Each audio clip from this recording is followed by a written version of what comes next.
Estuvimos analizando algunos de los acontecimientos relacionados con el famosísimo viaje de Darwin, aquel viaje en el Beagle que hizo que estuviera durante 5 años recorriendo el mundo.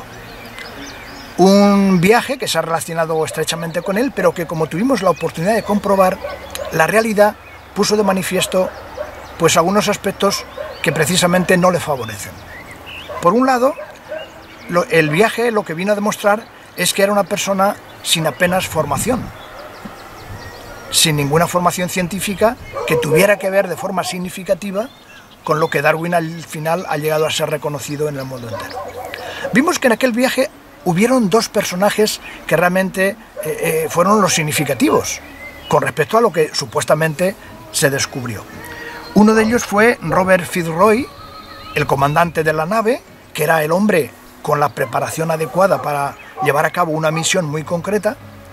Y por otro lado, John Gould, aquel ornitólogo que de alguna forma pues vino a poner de manifiesto, o vino a poner orden, mejor dicho, en aquellas especies, en aquellos pájaros que Darwin trajo. Que los trajo, pero que en realidad él ni se ocupó de decir de dónde provenían, de qué isla provenían, lo cual era determinante para que tuvieran realmente valor. En fin, lo que vino a demostrar aquel viaje es que con respecto a pájaros, pues Darwin prácticamente no sabía nada. Ni sabía nada de pájaros y además tampoco sabía de cómo catalogarlos, cómo etiquetarlos, para que después facilitara la labor que otros iban a hacer. Esa es la realidad. Pero puesto que Darwin, y volvemos a enfatizarlo, confió en hombres que de alguna forma harían que su legado tuviera el mérito suficiente, confiaba en que le iban a seguir apoyando. Y de hecho lo han estado haciendo hasta nuestros días. ¿Cuáles son los métodos que están empleando? Pues es curioso averiguar cuáles son esos métodos. Por ejemplo, uno de los métodos que me ha llamado poderosamente la atención es averiguando cómo han actuado estas personas que le apoyan cuando algunas, otras que no opinan de la misma manera, han puesto algún tipo de objeción. Y me estoy refiriendo concretamente a 2 hechos que han resultado ser muy significativos, por lo menos para mí. En un caso se trata del famoso literato español Juan Manuel de Prada, este escritor de reconocido prestigio, que hace unos años pues no se le ocurrió otra cosa que hacer un artículo titulado Evolución, donde puso en tela de juicio pues algunas de las ideas de esta teoría. Y por otro lado, por aquel tiempo también, en la prensa inglesa salió un artículo en The Guardian que dio mucho que hablar y que también cuestionaba pues aspectos relacionados con la evolución. Y es aquí donde precisamente me llamó poderosamente la atención cómo reaccionaron algunos ante aquellas objeciones mayores o menores que se le ponían a la teoría. Concretamente, a Juan Manuel de Prada hemos podido comprobar, no una, sino en infinidad de publicaciones, pues una serie de afirmaciones con respecto a él que dan que pensar. Por ejemplo, una de ellas, en uno de esos artículos titulado concretamente El despropósito evolutivo de Juan Manuel de Prada, el articulista se expresó en estos términos con respecto a él. A estas alturas de la partida, que alguien diga idioteces, refiriéndose a Juan Manuel de Prada, y no dice precisamente idioteces, dice una palabra más gruesa todavía. No tengo por costumbre utilizar ese tipo de vocabulario, así que me vais a permitir que la suavice diciendo simplemente idioteces. Así que en estos términos se refiere a Juan Manuel de Prada y le dice aparte de esto: no obstante, estos despropósitos fuera de razón, de sentido o de conveniencia, realmente todo lo que dice con respecto a él es muy negativo. Y además añade: vivimos en un tiempo donde cualquier persona puede soltar burradas. Yo he tenido la oportunidad de analizar ese artículo de Juan Manuel de Prada y no he observado ninguna burrada por ningún lado, al contrario. Lo que sí ha hecho Juan Manuel de Prada es escribirlo de tal manera que cualquier persona, hasta sin ningún tipo de formación, lo pudiera entender. Por lo tanto, referirse a él en estos términos, personalmente lo considero un auténtico despropósito. Pero es que va más lejos todavía, cuando dice, y ojo, eso no quita que lo que opine una persona sobre una materia de la que casi tiene un desconocimiento absoluto sea irrelevante. Así que pasemos a ver el sesudo e indocumentado texto de Juan Manuel de Prada. Así que lo cataloga pues de indocumentado, de una persona que desconoce el tema del que trata, en fin, lo deja en unos términos que cualquier persona que lo lea por lo menos le puede llamar poderosamente la atención. Juan Manuel de Prada pone un argumento científico, que cualquier persona que lo lea lo puede ver. Y ahora la argumentación que le dan a Juan Manuel de Prada es la siguiente. Además de, responden al argumento de Prada, además de ser una sandez, intenta rebatir desde el siglo XIX las técnicas del siglo XVIII. Bueno, ¿qué vamos a decir, no? Si fuera eso todo lo que dicen, pero es que van más lejos todavía.